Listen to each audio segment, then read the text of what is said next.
Defiance, Ohio. Defiance, Ohio. I stayed here a couple days. Now it's on down the Buckeye Trail to Dayton, about 140 miles or so. But Defiance was officially established in 1822.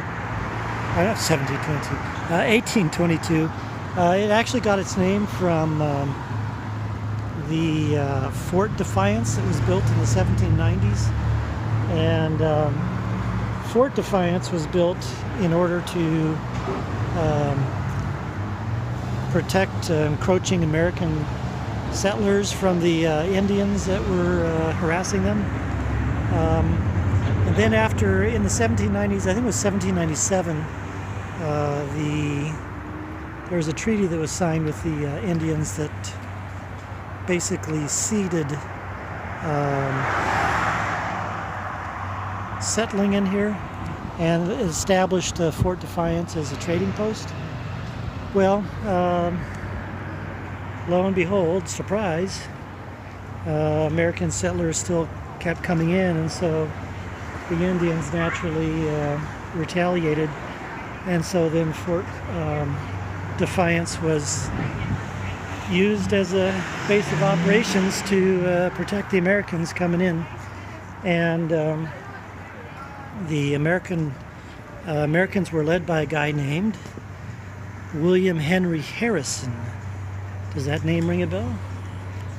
William Henry Harrison. He was, his nickname was Tippecanoe. And Tippecanoe and Tyler too. So Tippecanoe, William Henry Harrison, he was the 9th president of the United States. He had his notoriety and got elected because of his exploits in the war with the Indians here. Anyway, fast forward. Then in the War of 1812, the British stirred the Indians up, of course, and to attack Americans. And so after the Americans won, there was another treaty signed, and the Indians ended up giving up all their lands in this area, and that's what established the old Northwest Territories. And the Northwest Territories being current-day states of Ohio, Indiana, Illinois, Wisconsin, Michigan. So anyway, William Henry Harrison then ended up becoming president. And if you know your presidential history, he's the guy that died 31 days after he was sworn into office. And then his vice president, John Tyler, became president. So that's where Tippecanoe and Tyler too comes into play. So that's the history of, well, then Defiance, Ohio. After all this happened, just it was basically a stable town, and the population didn't grow too much until later on in the 1800s when the railroads came. And then, of course, when the railroads came, commerce came, and everything else happened, and Defiance grew up to be a fairly sizable town, which it is today, and it serves basically to serve the farming community. So that's Defiance, Ohio.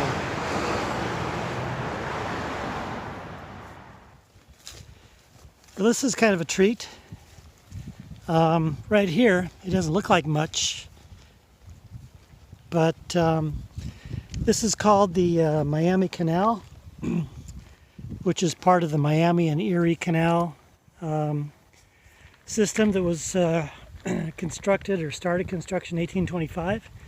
And it's a canal that runs from Cincinnati down that way on up into Defiance and then over to Lake Erie, so that it connected with a single waterway, the Ohio River, with Lake Erie. which was pretty interesting to be able to traverse, that whole area, Western Ohio, by boat, that whole distance. But anyway, it reminds me of last year walking along the C&O Canal there in West Virginia, Maryland. So I'll be following this actually pretty much most of the time on down to Dayton, and then somewhere around Dayton I think I turn off of it. But anyway, the Miami and Erie Canal, 1825, and here it still is. It's all filled in with trees and stuff now, but just think back in the day, when barges were being pulled and the mules were walking alongside, just pulling them.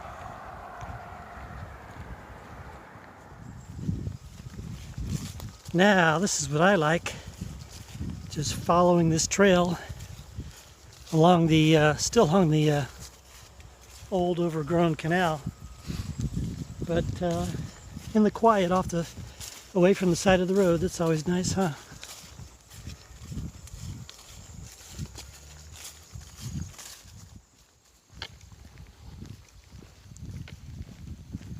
It's kind of a pretty little road here, isn't it? This is about 6 miles now, about 7.5 miles south of Defiance, Ohio. And I think I'm coming into a place called Junction. But I came along this little road here. It's kind of nice with the pretty golds and greens. Wonder what it'll look like in another week or two.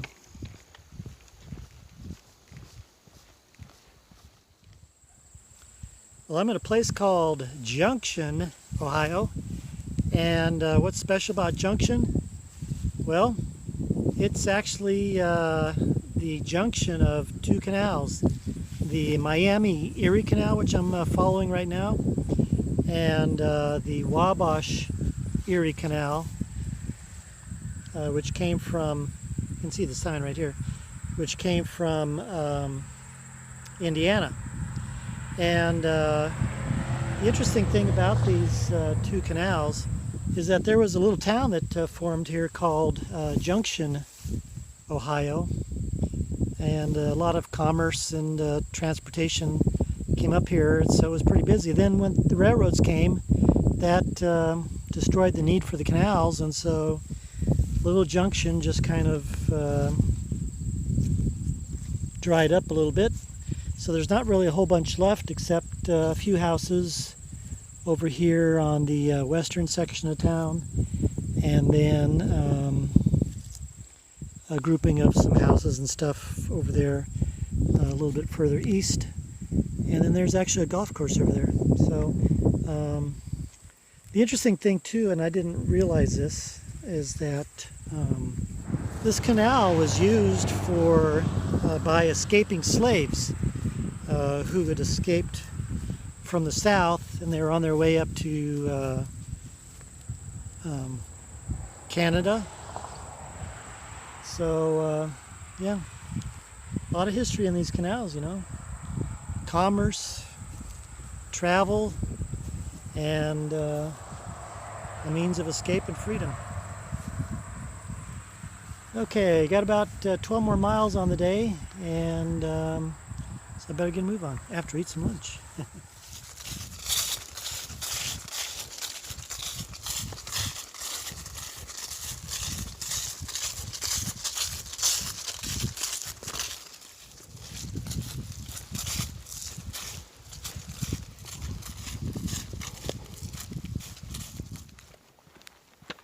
Hello, Mr. Cornman. How you doing? Nice afternoon, wouldn't you say? Yeah. Oh, look at that, a little bit of trash. Okay, well, continue moseying along down the road here. See if we get there before sunset.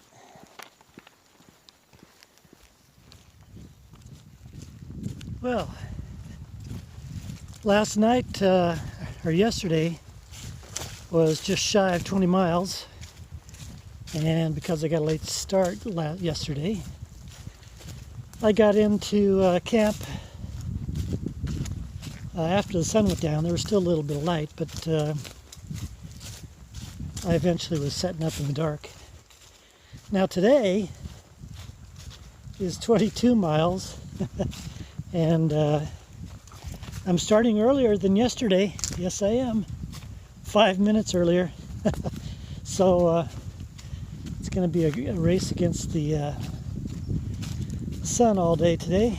But the nice thing, though, is that it's a trail shelter, and so I won't really have to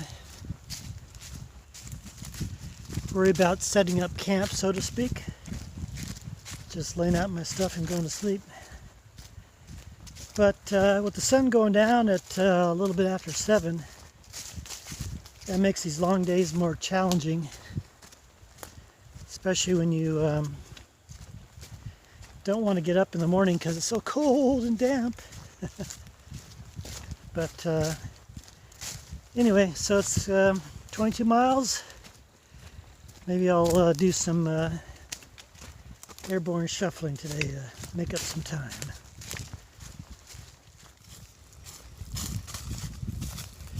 Well, here's a treat. I've been walking roads most of the morning. Half of it was gravel road. And now this comes right back here onto the canal. And this will take me into a place called Ottoville, where I can get something cold to drink and something to eat. And then I've got, I think, 13 and a half miles to get where I need to go. And maybe I will get there before dark.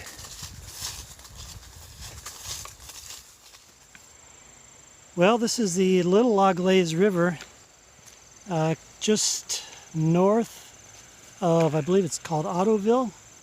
And it's an offshoot of the Auglaize River, and also helped feed the canal. And it certainly is, take a look at this. It certainly is a bit of a difference, isn't it, of the regular Auglaize, the Auglaize River, which I passed yesterday there. I like these little country scenes.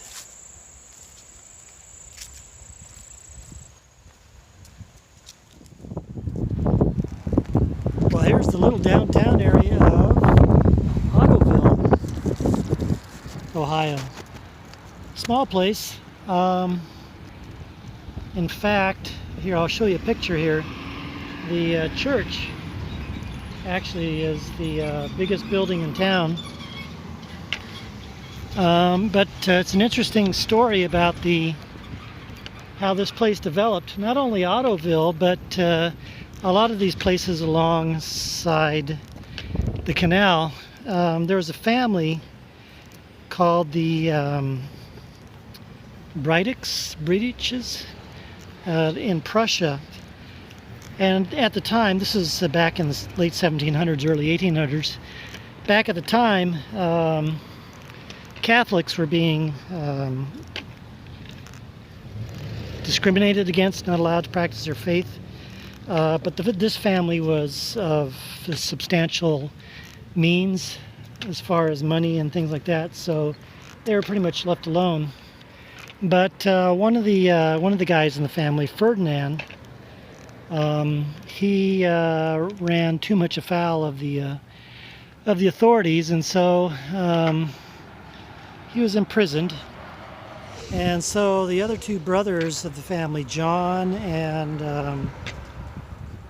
the other guy, they established his release on the condition that the guy would have to be exiled from Prussia. So they agreed to that, and having heard about the American Constitution and Bill of Rights with the freedom of religion and everything, they had placed in their heads that, hey, this would be a good place to perhaps be able to practice their faith without being harassed. So they sent Ferdinand ahead to America, and he was communicating by letter. He eventually made friends with the guy who was the engineer who was laying out the canal here. And so when the brothers back home heard about that, they said, this is going to be something where commerce is going to be. So they instructed the guy, Ferdinand, to buy up as much land as they can around the canals so that they could establish locks and commerce and gin and mills, things like that. So they forwarded him some money. He did it, and that's how basically this whole area was settled. The town of St. Mary's, south of here, Delphos, Ottoville here, and so interesting how all these things connect, worldwide, even back then. So that's the quick nutshell history of how Ottoville started. It's just a little community now, about 900 and something people. But looks like a cute little town, huh?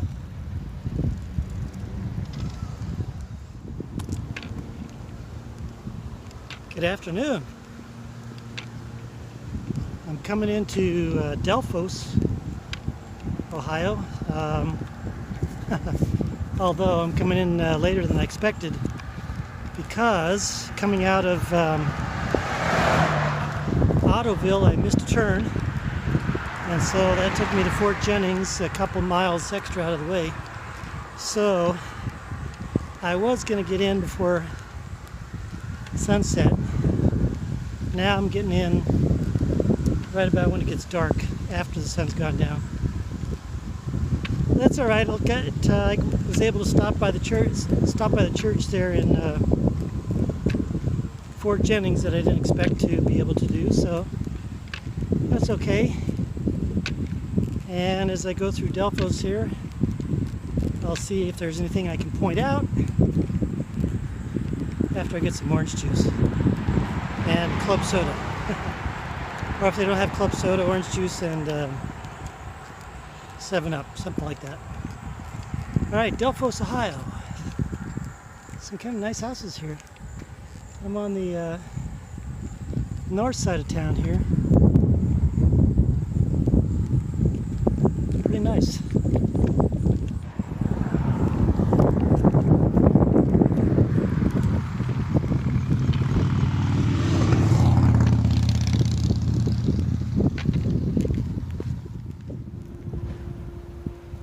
Well, here's the downtown area of Delphos, Ohio, and it's a good thing, that I took that wrong turn, because if I hadn't, I don't believe that I would have come through this part of town. And Delphos, by the way, is going to be the third largest town that I've been in on this journey. The first being Lansing, Michigan at about 118,000, Marquette, Michigan at about 20,000, and now Delphos right now about 7,000. You might know a little bit of the history of Delphos that I told you about earlier, when the Breidick family from Prussia came this way and bought up a bunch of land because of the building of the canal. Well, Delphos was really one of the main towns along the canal. Not only was it a major port on the canal, but then when the railroads came in here, it was a big transshipment area. And then also back in the day, Delphos had up to about 100 manufacturing plants here in town. And to this day, Delphos looks like it's got a good bit going on. Delphos actually, before it was Delphos, it was 4 different towns. It was, let's see, the town of Howard, the town of Section 10, the town of West Breidick, and then the town of East Breidick, the Breidick family. And then soon after these towns came into existence, they all decided to get together and just make one town, Delphos. So big town in its heyday. And then also in 1912, the first paved transcontinental road came through Delphos. That was the Lincoln Road. And for those of you who might know your road history, the Lincoln Road then was later on supplanted by U.S. Highway 30, which roughly paralleled the Lincoln Road across the country. Similar to Route 66, when Route 66 was a big deal, and then the interstates took over. See Interstate 15, and then 40, and then 44 and 55. So Delphos, Ohio. Oh, and yeah, the biggest, again, the biggest building in town is probably the church. There it is right there, and I'll give you a better picture here. So Delphos, Ohio, and I've got about 5.5 miles to go, and running out of daylight. I'm getting there at dark. But you know, the interesting thing is, it's only going to be 61 tonight, so nice. Just lollygagging around. It's after 12:30, and after yesterday's 24 miles, I had the luxury of finding this trail shelter here. And it was nice to get out of the dew. Well, I don't think there was much dew last night because it was windy. But to be able to just kind of be here in the shelter, spread out all my stuff, and enjoy the morning. I only have 12.5 miles to go, so that's why I'm getting a late start. So there's a reason. But anyway, thank you Buckeye Trail for the shelter. And I think there's a couple others coming up as I make my way down to Dayton, so that'll be nice too. So anyway, 12.5 miles, going somewhere down there. So I guess we'll do it in 4 hours, 5 hours, something like that. Alright, so now I guess it is time to get packed out. Maybe I can leave by 1 o'clock. Yeah, that's it, 1 o'clock. Well, here's the town of Spencerville, Ohio. Sleepy little town. I think about 2,000 people in the immediate area. It started in 1844 when the canal came through here. The main industry was different kinds of mills, lumber, grist, all that. And down there at the light, at one point in time, way back when, there was a big hotel there called the Grand Hotel. I think I have a picture of it.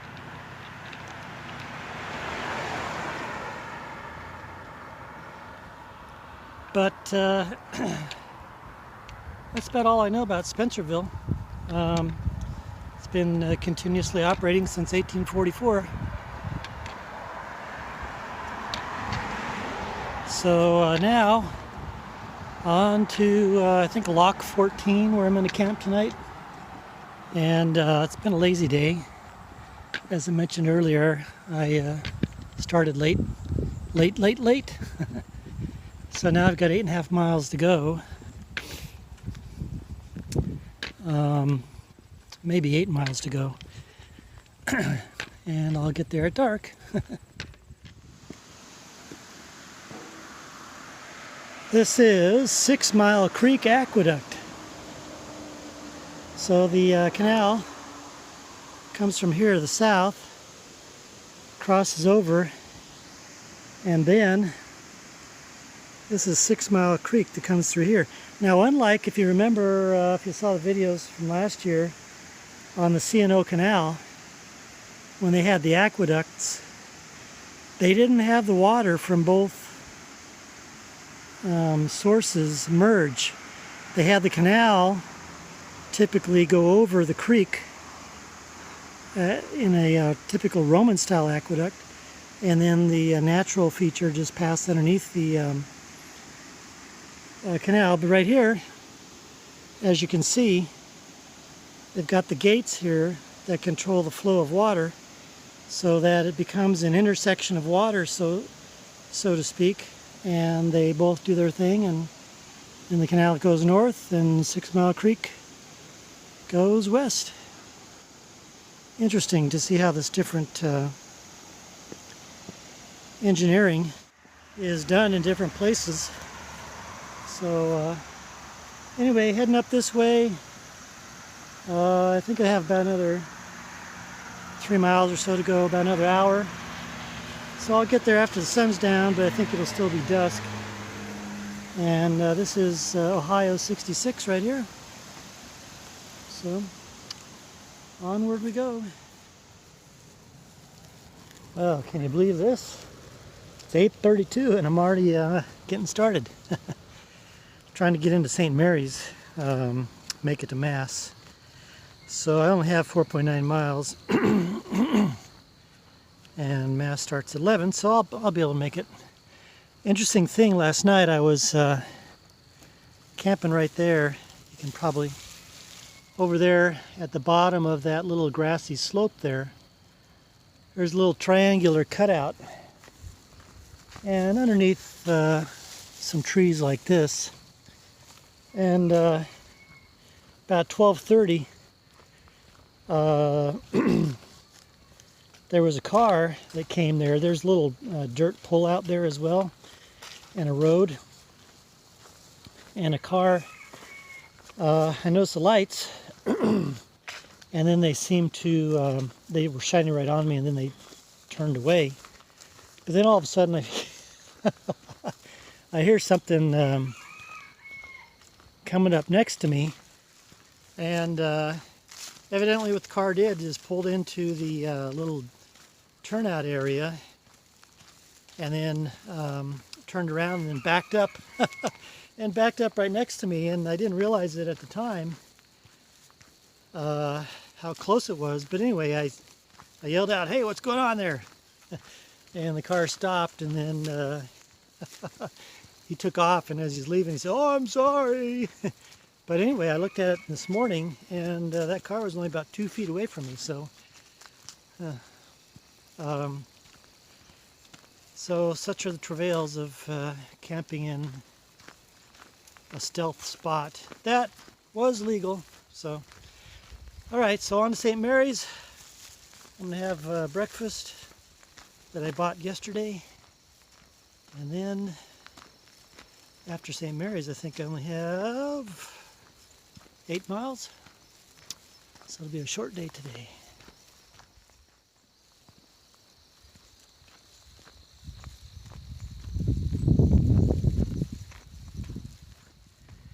Oh, and by the way, I want to mention too, I think I've already mentioned this, but down in the description of this video, and in all the videos, it's in the description. If you want to follow my route, I have it linked down there.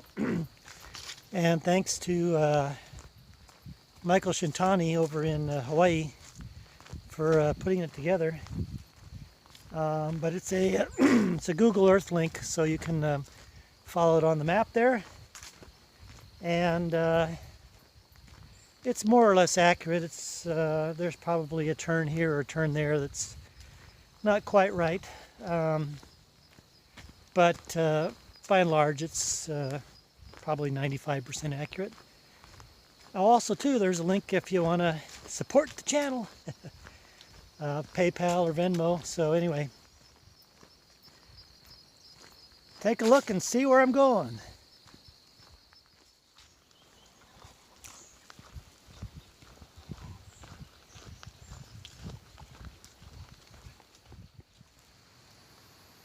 Well, here's another one of those almost which way is up and which way is down moments, huh?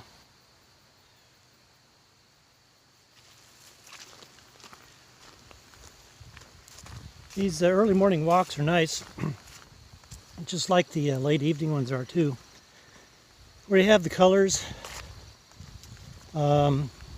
just reflecting on the still water, and also with the lower angle of the sun in the morning and in the late and in the evening, it seems like you got a more of a vibrance of colors than you do in the middle of the day. And especially with all the colors changing too, that just kind of makes it a good gaggle of, oops. What am I trying to say? A gaggle of splendid color. Okay, plant alert. Anybody can help me with this? I've seen these off and on. What are these? What kind of plant is this here? Let's go over here. If you find out or if you know, let me know in the comments.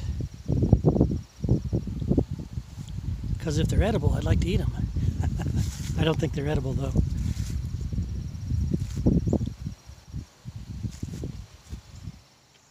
Bam! Just like that, I've come out onto US 33.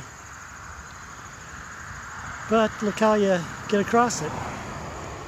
This little tunnel. Wonder what it'd be like during Halloween, huh? Hello! Hello! Anybody home? Home? Home? It's almost like going through those train tunnels. Here, I'll show you one. In West Virginia last year. Interesting. Okay, watch where you're going. And just like that, out the other side. Or I should say the other end. And back to some relative peace and calm.